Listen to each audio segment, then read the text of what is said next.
in kan topic tur hi coding decoding ani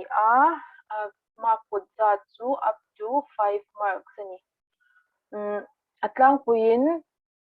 a hlomang chi in mo asset ang chi hian ron chuak tlang puya ma se atilama 1 mark te chuak thei ang chi te kan en ve zoi anga coding decoding ani chuanin entir nan if apple is coded as Z K K O V, how will guava be coded? Titi karon zot chintani. Apple ka Z K K O V lo ni ta se guava ka engtinge nyang. Apple hi engtinge Z K K O V ron ni ngot thei dan khami a logic ka kan chui chwa kha ngai ta ni enge helai inkara hian ron pum ru re. A opposite to Z opposite letters karon mangta ni tiro opposite letters kha lo by heart ngei tur ga tikha alphabet test a poimo a alphanumeric series a poimo a alphanumeric series a phe chuanin khami and place value kha poimo tel alphabet test nen chuan coding decoding a po alphabet place value le opposite ang si kha opposite letters ang hi a poimo le dona Nakina machine input at the polar point model to Banson Tiangi to A opposite to Zetania, P opposite to Kenya, P opposite K, L opposite Owania, E opposite V evening no kanti hello the kantia hita occurs a kantia A to Z. One and you don't logic kanchitota opposite to Yang G opposite to Enge G opposite to T G T X the kanti hamo one U opposite to F ufu A choose Z anya E V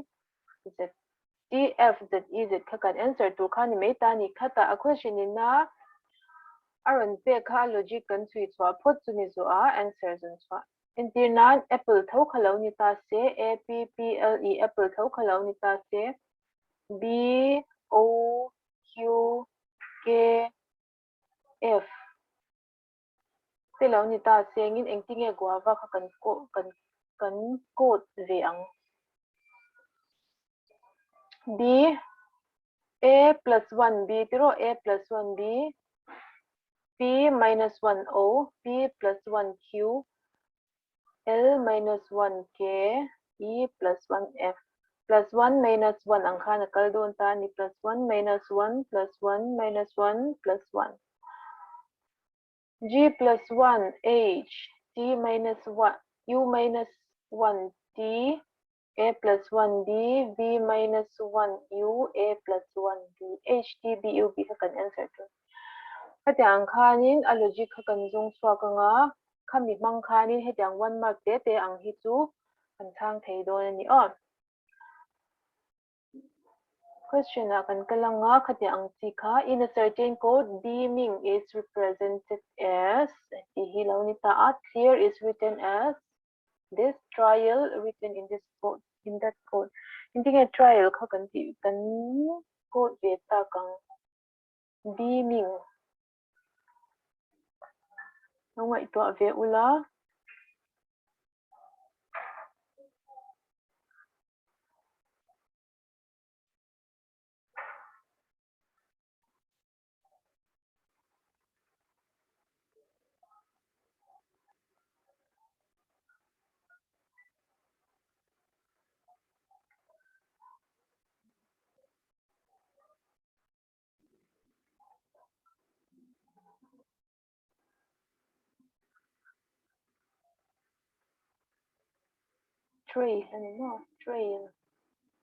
trail code tur kha ingenia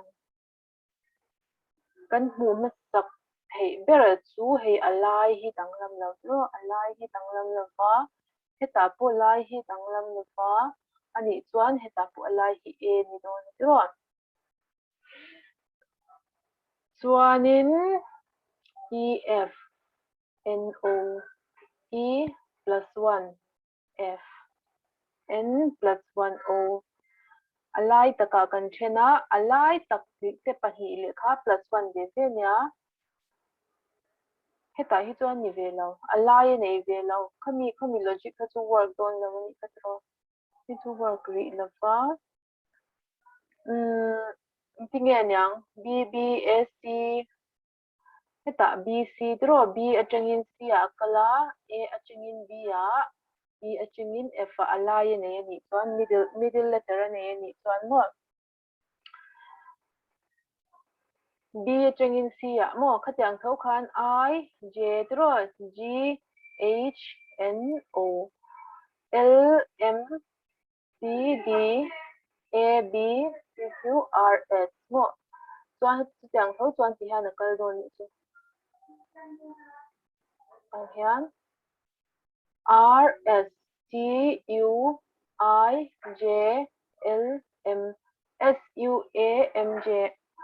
option C har lo tro S U A M J option C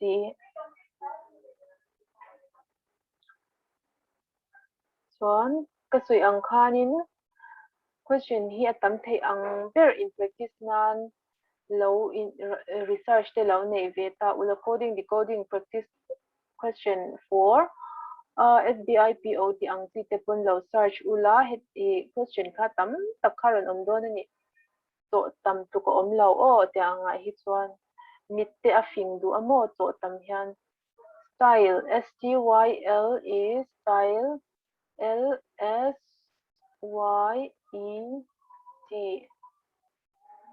Turkey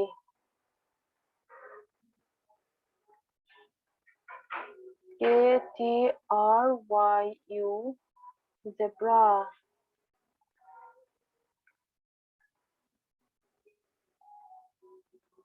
alai in ang lea heta po B S T L tingin yang sunga meaning katunin ang leto mi alaw ta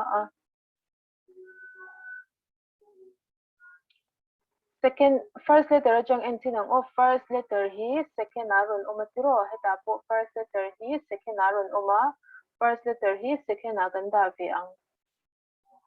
chuan second letter hi last aron om ve chung heta po second letter hi last a om ve chung ama sa te pani mo exact nge reference ta na oron da te pani khan follow ni chuan third ka follow tir ve me chu ma se ama sa in a follow a number 2 na in a follow ve lo tong kha chu a valid lo ta a ta chuan 2 heta mo e kha to bera khan ron om do na L apali na hi first a oma ro ta po ke apali na hi first a om ve thowa apali na hi first a ganda ve ang chuan nge bang kha A E mo nitan akal peita ni me lo mi tro u R Z B A E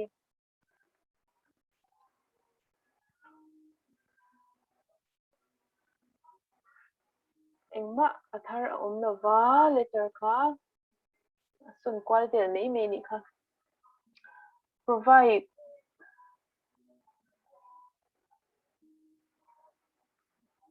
PROVIDEMULYFGB because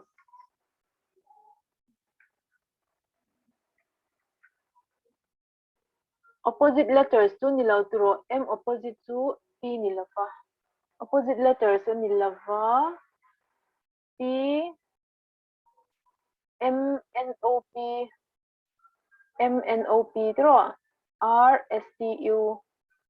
ani chuan P achangin -3 RSTU +3 LMNO -3 +3 -3 in akaldon tina nile mai eta po +3 -3 -3 changa intan ni mo -3 changa intan so kan -3 ve me nga -3 +3 -3 +3 -3 +3 -3 B -3 chu A Z Y ale zongin A malama che engma omlo ma sengin zeta kan kalangai o te angai chuan kan siar kwalangai circle langin alphabet khangai to chu nya mo Y nya nga E F G H C D A Z D U minus 3 to 18 R S plus 3 S T U V E minus 3 5 minus 3 2 2 2 B Y Z Y H Z D R V B option C option C answer. Number 4 he prime minister to 3 anya parliament to 2 anya president 3 anya judiciary kha ingtinge ani ve ang he question he chhare ulut tukamo hara harpo good level ni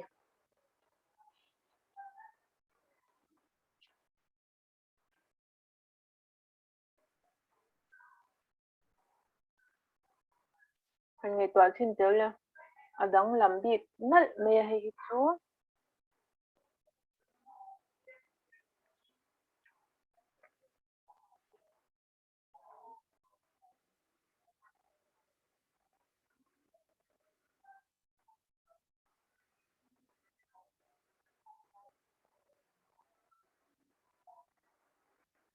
decoding hi in tak lo chuan mo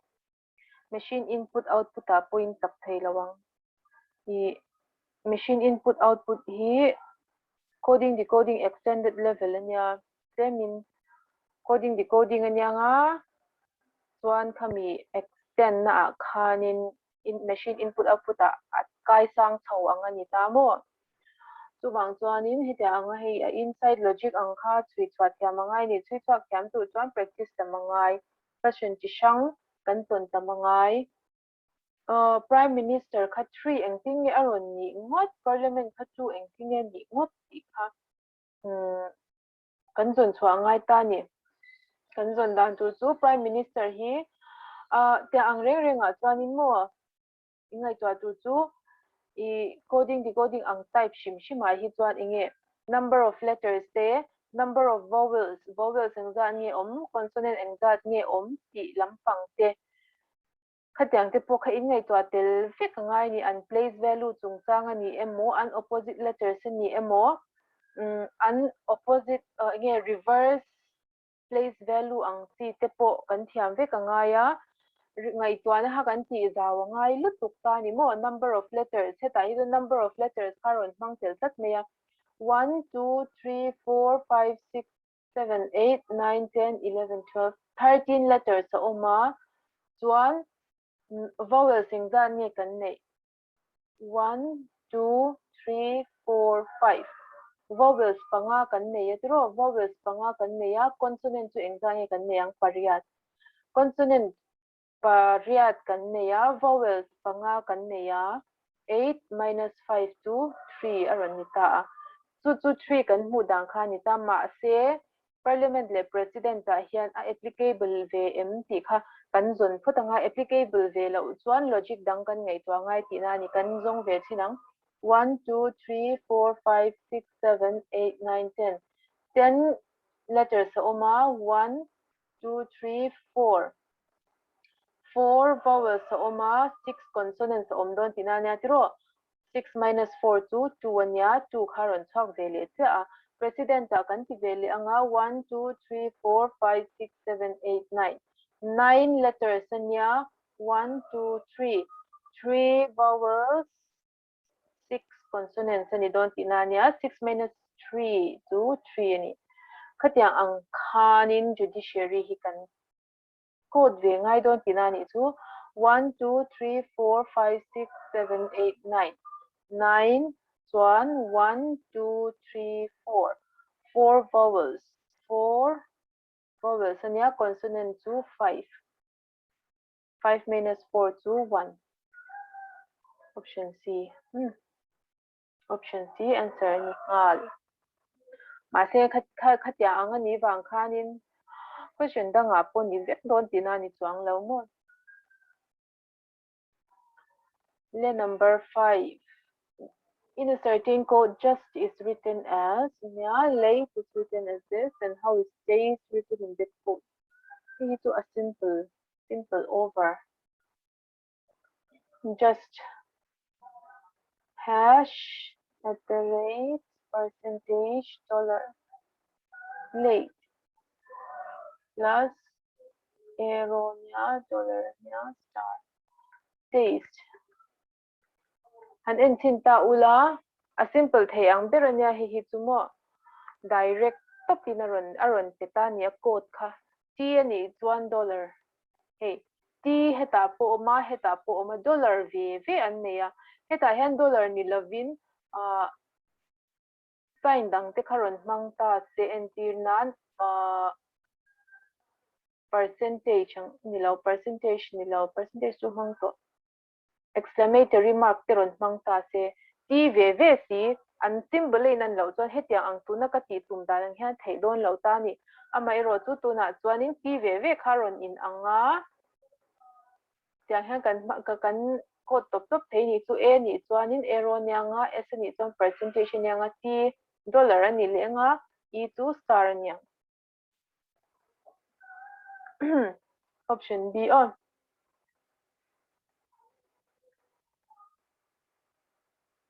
Swan Kankal Zelanga number 6. In a certain code, BMC is written as BZI. How would NIA be written in that code? BMC, BMC, BZI, NIA, hinting ni veta kang le, hinting ni veta ang le, ngay to zoi.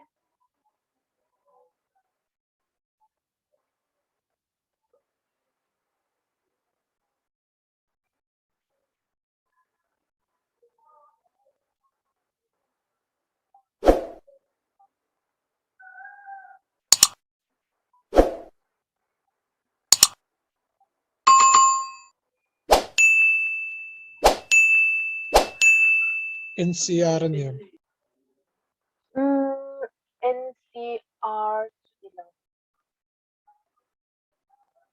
NCR nilaw daw.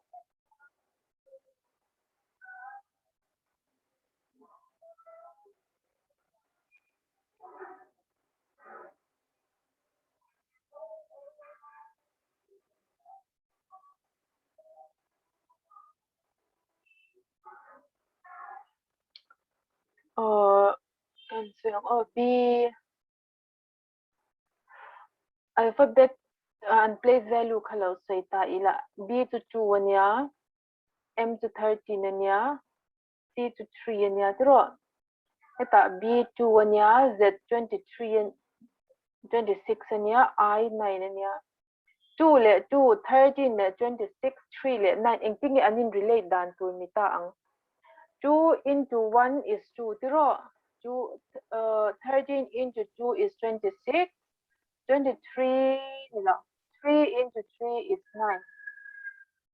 we kind of verify the top maya n kha 2 oi lo lutuk n kha 14 nya I kha 9 nya a kha 1 nya into 1 into 2 into 3 diveta ila